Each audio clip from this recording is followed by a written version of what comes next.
Magandang araw mga kakusina. Ang gagawin natin ngayon ay ang ginatang kamote.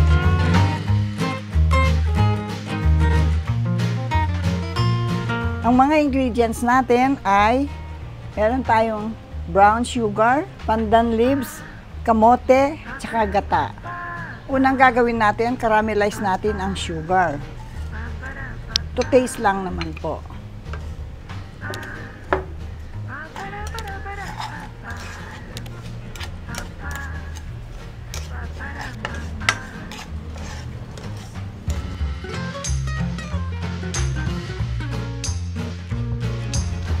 Ito, nagme-melt na po siya. Ilalagay ko na itong ating butter.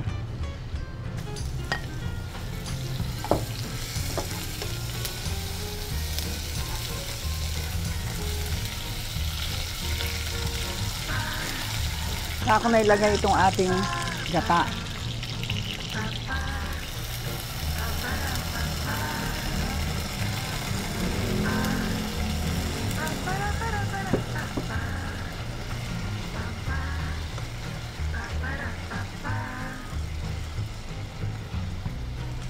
Pag melted na itong ating sugar na ito, na-caramelize, doon natin ilalagay yung ating kamote. Babayan muna natin siyang kumulo. Ilalagay ko na rin ang ating pandan leaves. Dagdagan ko pa.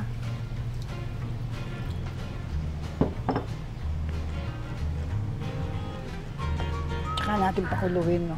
Uli. Aalisin ko lang sa tubig ang ating kamote.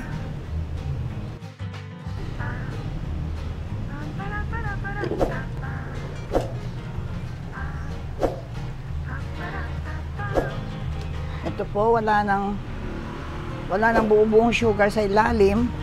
So, pwede na natin ilagay ang ating kamote.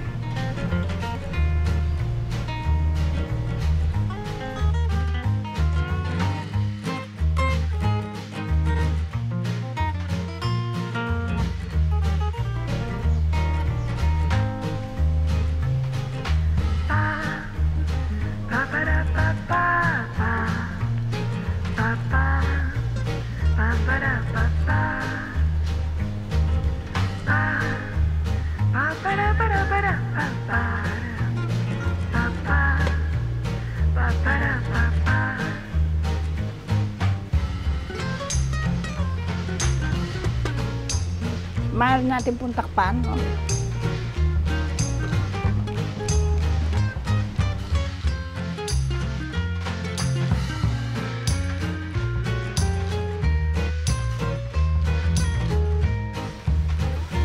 Ito po, almost dry na itong ating kamote.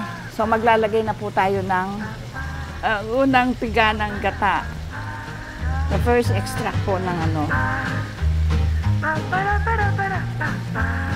Yun.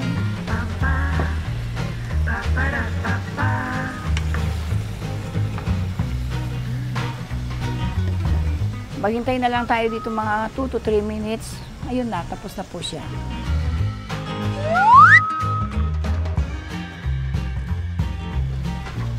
Ito po, luto na siya. Patayin ko na muna. Maaari na tayo mag-plating.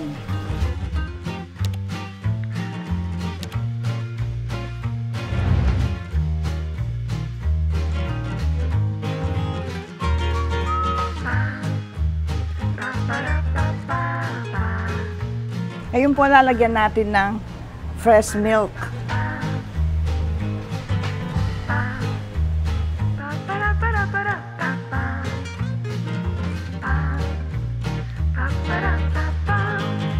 Mga kakusina, luto na ang ating ginatang kamote, prepared from my kitchen to yours.